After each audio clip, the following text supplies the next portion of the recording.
सबको शुभ शाम। आज मेरा टॉपिक है व्यंजन। व्यंजन मुख्य प्रकार से 3 भागों में विभाजित करते हैं। स्पर्श, अंतस्थ, ऊष्म।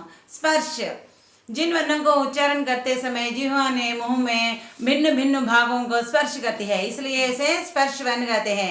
ये 25 वर्णों का है। का से माँ तक रहने वाले ये वर्णों को स्पर्श वर्ण कहते हैं। इसे वर्गीय भी कहते हैं। क्या कहते हैं? वर्गीय भी कहते हैं। हर एक वर्ग में 5 वर्ण रहते हैं, इसे वर्गीय कहते हैं।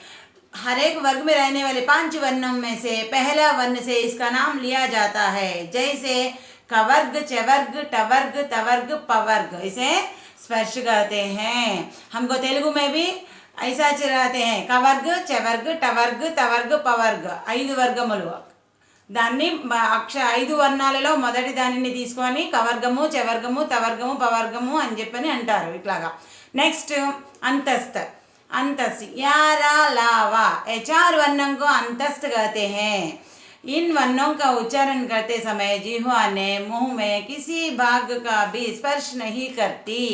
किसी भाग का स्पर्श नहीं करती जिह्वा, इसलिए इसे कहते हैं अंतस्थ। ओके, नेक्स्ट वन है ऊष्म। ऊष्म स श स ह, ये 4 वर्णों को ऊष्म कहते हैं। क्या कहते हैं? ऊष्म कहते हैं। इन वर्णों का उच्चारण करते समय मुंह में वायु रगड़ खाने से एक प्रकार की तेजी और गर्मी उत्पन्न होती है, इसलिए इसे ऊष्म कहते हैं। वायु रगड़ खाने से इसका मतलब है, हम देखो अब स श स ह, ये वर्णों को ऊष्म कहते हैं। ये अक्षर हमें बोलते के समय में एक बार सोचो, तुम्हें भी स श स ह ऐसे बोलते समय एक तरह की वायु मुंह से निकलते हैं।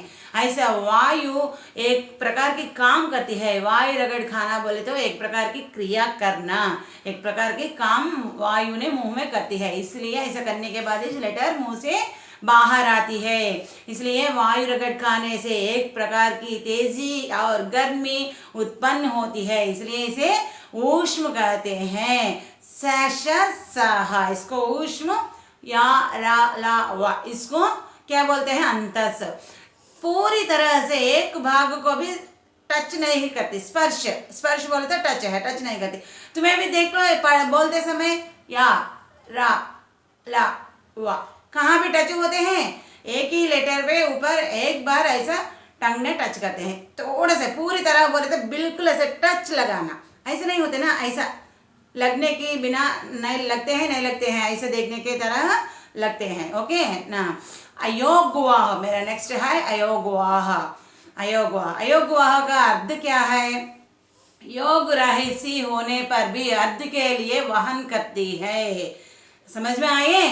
इसमें 3 ध्वनियाँ रहते हैं। 3 ध्वनियाँ क्या क्या है? अनुस्वार, विसर्ग, चंद्र बिंदु, ये 3 ध्वनियाँ है। ये 3 ध्वनियों को उच्चारण करते समय, ये 3 ध्वनियों को उच्चारण करते समय क्या क्या होते हैं हमको अब मैं बताती हूँ। देखो, ये स्वर, ना स्वर और ना व्यंजन होते हैं। ये 3 ध्वनियाँ ना स्वर और ना व्यंजन होते हैं। कारण क्या है? स्वर, ये 3 ध्वनियाँ अनुस्वार, विसर्ग, ये है ना, इसको स्वतंत्र रूप से ना होकर भी स्वरों पर आधारित रहते हैं, इसलिए ये स्वर नहीं होते। समझ में आते हैं? ना स्वर और ना व्यंजन है। समझ में आए ना? ना स्वर और ना व्यंजन। ये कारण क्या है? ऐसा स्वतंत्र रूप से रहने पर भी स्वरों पर आधारित रहते हैं, इसलिए स्वर नहीं है। व्यंजन के भांति स्वर के अंत में ना जुड़कर प्रारंभ में जुड़ते हैं। व्यंजन के भांति, भांति का अर्थ है प्रकार। व्यंजन लागा ఉంటూ అంటే హల్లుల్లాగా మనకు కనిపిస్తూనే व्यंजन के भांति स्वर के अंत में जुड़कर అంటే అచ్చుల చివర్లోకి जुड़कर కలవకుండా ఆరంభం में जुड़ते हैं, మొదట్లో వచ్చి కలుస్తూ ఉంటుంది। అట్లా ఉండడం వల్ల ఇవి వ్యంజనాలు కూడా కాదు।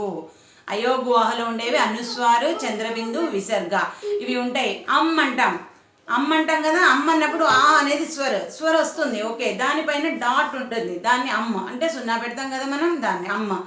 అది వచ్చినప్పుడు దాన్ని ఆలో ఆ ఒక్కటంటే స్వరం కిందకు వస్తుంది, దానిపైన డాట్ రావడం వల్ల అది స్వరం కాదు. వ్యంజనంలో ఉందా అంటే వ్యంజనానికి సంబంధించింది దాంట్లో ఏది లేదు. అనుస్వరం అనుస్వారు, చంద్రబిందు, విసర్గ.